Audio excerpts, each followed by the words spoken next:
Have you ever felt like a part of your story was missing, but you couldn't quite explain why? Michael never imagined that a routine decision, one driven by health concerns and a line in an old will, would open a door to a past he never knew existed. He wasn't searching for family. He didn't think he needed to. He had his life, his job, his memories. But something deep down always felt slightly off, like an invisible thread tugging at him from a place he'd never dared to look. So when the DNA results came back, revealing a name he didn't recognize, linked to him by blood, his world shifted in a way that would change everything. What started as a search for medical history turned into the discovery of a hidden sibling. And nothing, absolutely nothing, could have prepared him for what came next. Michael had always been a man who sought logic in the chaos of life. An accountant by profession and a lover of order, he had built his world carefully, piece by piece, after losing both parents in his early 20s. He had no siblings, or so he had always believed. Just a few distant cousins who sent the occasional holiday card and a family history that, beyond his parents, was mostly blank. For years, that emptiness sat quietly in the corners of his mind, like a locked room in a house he never explored. He told himself it didn't matter. What was the point in digging up the past when the present already demanded so much? But things started to shift when he turned 38. A persistent health issue, nothing too serious, but mysterious enough to prompt questions, sent him into a round of doctors, referrals, and tests. Each specialist asked the same question: "Do you have a family history of this?" Michael would pause, think, then answer, "I don't really know." At first, that answer didn't bother him, but as time passed, it started to echo in his head. He didn't really know. Around the same time, an attorney handling his late aunt's estate contacted him about a small inheritance. The process seemed straightforward, until she mentioned a peculiar clause. The inheritance required verification of familial lineage through a genetic test. "Just a formality," she had said. Michael hesitated. The whole thing felt excessive, but something in him was curious now. Not just about the inheritance, but about the bigger picture.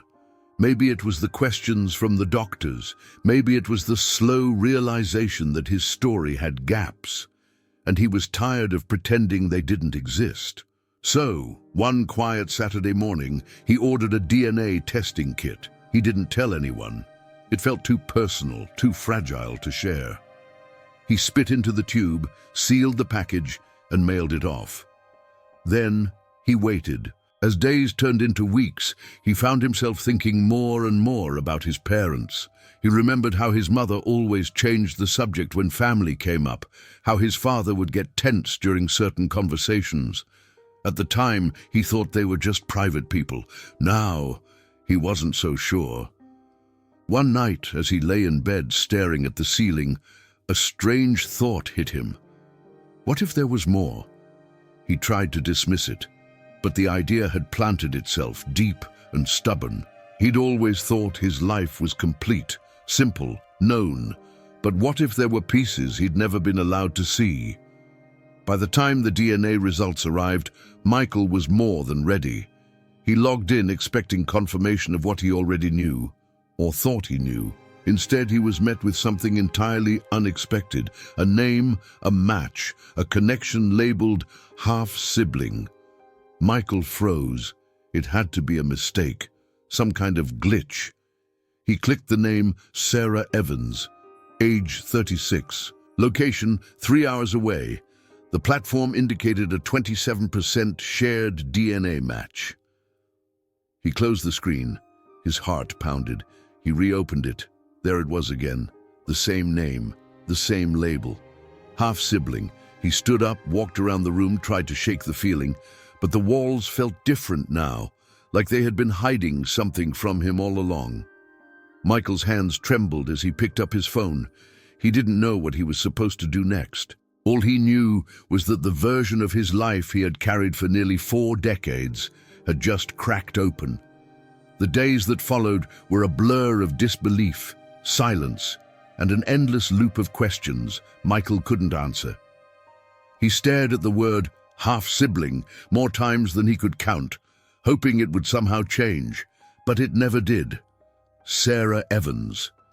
A stranger, yet genetically not a stranger at all. He tried to brush it off. Maybe the test was wrong. Maybe the technology wasn't as accurate as they claimed.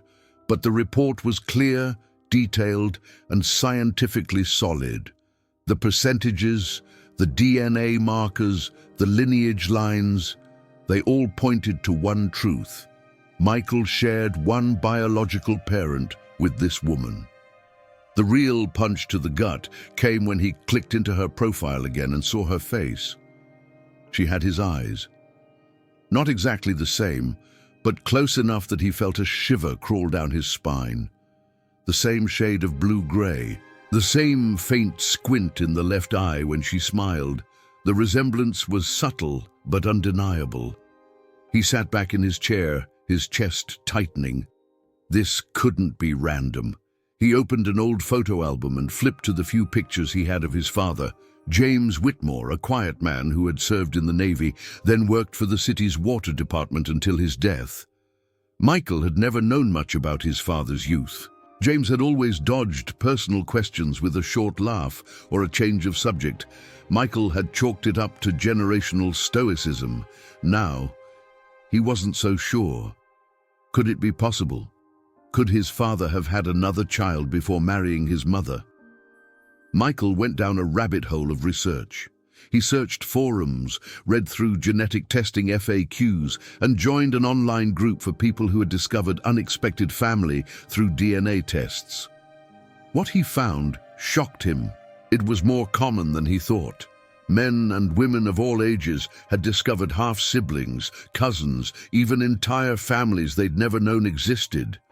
Some reunions were joyful, others were filled with pain, but all of them carried the same core truth. A single test had changed everything. And now it had changed everything for him too. He drafted a message to Sarah 3 times and deleted it each time. What was he supposed to say? "Hi, I think we might share a parent." It sounded ridiculous, invasive, unreal. But eventually he couldn't bear the silence any longer. He wrote, "Hi Sarah, I know this might be unexpected and possibly confusing. I recently got my DNA results and was surprised to see you listed as a half-sibling. I'd like to understand more if you're open to talking. Michael Whitmore." He hit send and immediately regretted it. His hands were shaking. What if she didn't respond? Or worse, what if she did, and it opened a flood of things he wasn't ready to face? He waited 2 days. Then, on the 3rd morning, her reply appeared. "Hi, Michael. I've been staring at your name for days, wondering if I should reach out. I took the test last year, just for fun, and didn't expect to find anything like this either. If you're okay with it, I'd really like to talk." Michael exhaled for what felt like the first time in hours. Relief, fear, anticipation, it all hit him at once. They exchanged numbers and agreed to talk the next evening. Michael barely slept that night. He kept replaying every conversation he'd ever had with his father, looking for clues, hidden meanings, a sign that there was something more beneath the surface. And in some small way, part of him already knew. The next night, Michael sat on his couch, phone in hand, heart racing as it rang. "Hello," came her voice, soft, nervous. "Hi, is this Sarah?" "Yes, you must be Michael." A pause. Then both of them laughed quietly, half nervous, half overwhelmed. Over the next hour, they talked and talked about childhood memories, cities they had both lived in, favorite foods, and the strange feeling that maybe, just maybe, they had brushed past each other once without knowing. Sarah shared that she'd grown up not knowing her father. Her mother had never spoken his name. When she turned 35, her husband gifted her a DNA test just for fun. But when the results came in, she had been stunned to find close matches she didn't understand. Michael was the closest one. And now, Piece by piece, the mystery was starting to unravel. But neither of them had any idea just how deep it would go, or how close their paths had come to crossing all these years. The days that followed their first phone call were filled with a sense of surreal urgency, like waking up in a dream that refuses to fade. Michael and Sarah began comparing timelines, piecing together fragments of memory, trying to map out a past that had been kept from both of them. Michael dug through boxes of old documents his mother had left behind. Sarah spoke to her aunts, trying to recall anything, any story, any whispered conversation that might point to who her father was. It didn't take long for one key piece to emerge. Sarah's mother, Linda, had worked as a nurse in a hospital on the east side of Portland in the late 1980s, the same city where Michael's father had been stationed temporarily during a water sanitation project. Sarah had been born in 1989. The timeline fit. The realization settled over Michael like a dense fog. His father, whom he had idolized, defended, grieved, had lived a second life he never spoke of. A secret that now had a name, a face, a story of its own. Still, there was no proof, no letter, no confession, just DNA and the unmistakable pull of shared history. Michael went further. He contacted the military records office and requested his father's service and relocation history. It confirmed James Whitmore had spent 8 months in Portland, working in coordination with local infrastructure teams. That aligned exactly with the dates Sarah's mother worked there. He also found a photograph, one he had seen 100 times but had never questioned. His father standing with a group of colleagues in front of a hospital building. In the background, blurry but recognizable, was a woman who looked like Linda. He sent the photo to Sarah. "That's her," she replied. "That's my mom." It was no longer just theory. It was truth, silent, buried, but now breathing again. The deeper they went, the more questions surfaced. Why had James never told anyone? Had Linda kept the pregnancy from him, or had he known and walked away? Michael's heart ached with the weight of not knowing. And for the first time, he allowed himself to feel something he hadn't in years. Anger. Not just for himself, but for Sarah too. She had spent her life wondering who her father was. And he had spent his life believing he was alone. They had both been robbed. One evening, Sarah called him, her voice thick with emotion. "I found something," she said. "A letter in a box my mum kept hidden in the back of her closet. It's dated 1988. It's from someone named James W." Michael's breath caught. The letter was short. Just a few lines, handwritten, filled with worry and affection. "I wish I could be there, but things are complicated. I'll always care for you. Please know I didn't walk away easily." It wasn't much, but to Michael and Sarah, it was everything. A silent confirmation that their father had known, that he had cared, that something, fear, shame, maybe even love, had driven him to make a decision that changed all their lives. Michael wept when he read it, not just for what had been lost, but for the strange, painful beauty of finding it now. They decided to meet, not just to validate the past, but to begin something new. Before that, though, they wanted to meet someone else, someone who might hold more pieces of the story. Michael reached out to his Aunt Julia, his father's younger sister. She had always been close to James and might have known more than she ever let on. At first, Julia was hesitant, but when Michael and Sarah showed her the DNA results and the letter, her expression changed. Quietly, almost guiltily, she confessed. "I knew about Linda. I knew James had a relationship with her, but after he came home, he was different, quieter. I asked once, and he just said, 'It's better this way.' I never pushed." That was it. Confirmation. From someone who had lived alongside the silence and chosen not to disturb it. Michael didn't blame her, not entirely. He knew how powerful secrets could be, how they could shape, protect, and destroy all at once. But now, that silence was broken. For the first time in decades, the truth had a voice. Two voices, in fact, Michael's and Sarah's, and they were just getting started.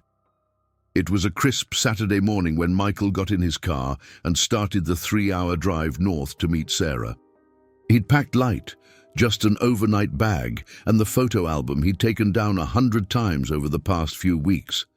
His hands gripped the steering wheel tighter than usual, knuckles white from the tension. Every few miles, he found himself glancing at the passenger seat, half expecting his father to be there, giving him advice, cracking a dry joke, telling him everything was going to be okay. But the seat was empty, and so was the space where answers used to live. The plan was simple. Sarah had invited him to meet at a local park near her home, a place she often went with her children. Neutral ground, safe, gentle. As he pulled into the parking lot, his heart pounded so hard it drowned out the sound of the car engine. There she was, standing by a bench, wearing a navy blue sweater, arms crossed, trying to stay warm. She looked just like the photo, but also entirely different. More real, more alive, and more connected to him than he could have imagined. He stepped out of the car slowly. Their eyes met. For a second, neither of them moved. Time seemed to pause, letting them absorb the weight of what this moment meant. Then, without a word, Sarah started walking toward him, and Michael did the same. They met halfway.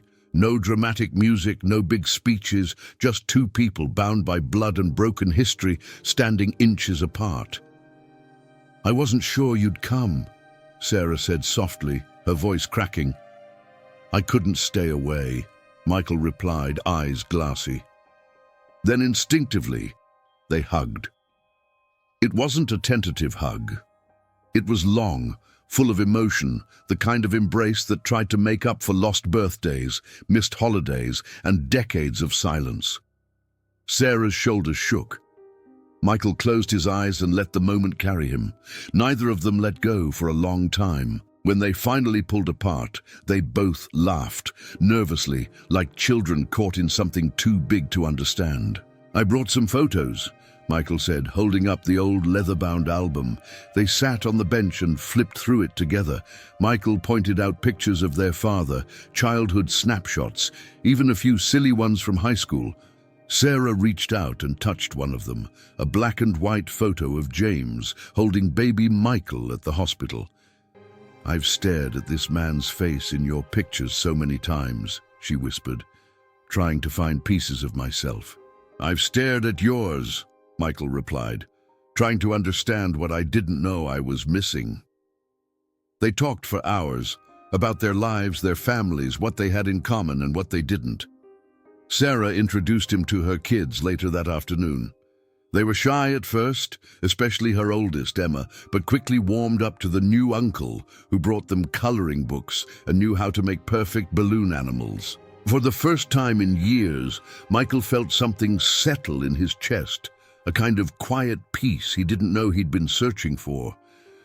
As the sun began to dip below the horizon, Sarah turned to him and asked, "Do you ever wish you hadn't taken the test?" Michael paused, thought about it. "Sometimes I wish I didn't have to," he said, "but I'm glad I did, because if I hadn't, I wouldn't have found you." Tears welled up in Sarah's eyes. "I've waited my whole life to hear something like that." And in that moment, nothing else mattered. Not the years lost, not the questions still unanswered, just the two of them, sitting side by side, sharing a silence that, for once, felt full instead of empty. Before he left, Sarah handed him something. It was the original letter from James, the one she'd found in her mother's closet. "You should keep it," she said. "It's from your dad, too." Michael held it gently, as if it might fall apart in his hands. "Thank you," he said, "for everything." They hugged again, longer this time, and as he drove home under a sky streaked with twilight, Michael realized that sometimes Family isn't about the years you've had together. It's about the moment you finally find each other. In the months that followed their emotional reunion, something remarkable began to unfold, not quickly, not loudly, but with a quiet persistence that only true connection can bring. Michael and Sarah didn't try to force a perfect sibling relationship. They knew the past couldn't be rewritten. There were too many years, too many unanswered questions, too many moments they had lived separately. But they also knew something else, something stronger. They had time now, time to build, time to laugh, time to heal.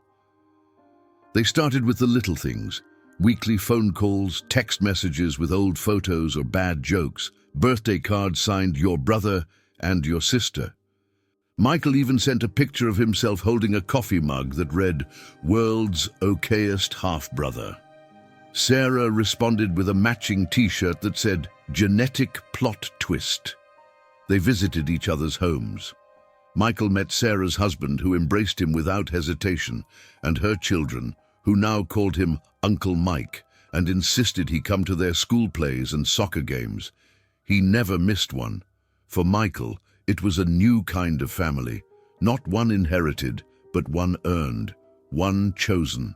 And for Sarah, it was the answer to a lifelong ache. The kind of longing that's hard to name, the feeling of watching other kids hug their dads at school events, wondering what that might have been like. The sting of seeing Father's Day cards and having no one to send them to. Those wounds were still there, but now they didn't define her, because now she had a brother, a living link to the man she never met. And that changed everything. Together, they began to piece together a shared history. Sarah brought over a box of old belongings from her mother's house, photos, letters, even a dusty cassette tape labeled 2L. When they played it, they heard a man's voice, James's voice. His words were faint, but real. "I don't know if you'll ever forgive me," he said, "but I think about you every day. And if our child ever finds me, I hope they know it was never about not loving them." Sarah wept. Michael did too. It wasn't closure, but it was something like it. They began attending family therapy sessions, not because either of them was broken, but because they wanted to learn how to hold this fragile, beautiful connection without letting fear or grief get in the way. They talked about boundaries, expectations, guilt, hope. They cried, they laughed, they grew. And slowly, the shadows of the past began to recede. Michael started opening up more to friends and colleagues about the discovery. At first, it felt strange, exposing something so personal. But he found that people didn't just listen, they resonated. Everyone had secrets in their family, buried names, lost chapters. His story gave others the courage to search, to ask, to heal. Sarah took it one step further. She began writing. A blog at first titled Half of Me, then speaking engagements, support groups. She wanted others to know they weren't alone. "There's no shame in not knowing where you come from," she wrote, "but there's power in choosing where you go next." One spring afternoon, nearly a year after their first meeting, Michael and Sarah stood side by side in front of a modest memorial stone they had commissioned together. It bore their father's name, not in judgment, not in bitterness, but in understanding. They planted wildflowers around it, Sarah's favorite. Michael brought a folded flag from his father's Navy service. Together, they honored not just the man, but the truth of who he was, complex, flawed, human. As the sun dipped behind the trees, Sarah took Michael's hand and said, "This doesn't fix everything, but it makes everything make a little more sense." Michael nodded. "We didn't get the beginning, but we're here now, and that matters." They smiled, not with sadness, but with hope. Because sometimes family isn't about how long you've known someone. It's about what you choose to build once you find them. And for Michael and Sarah, the best chapters were just beginning. If this story moved you, don't forget to like, comment, and subscribe to our channel. Have you ever found a lost relative or wondered if there's more to your story than you've been told? Share your thoughts below. We read every single comment. And remember, sometimes the truth doesn't tear families apart. It brings them home.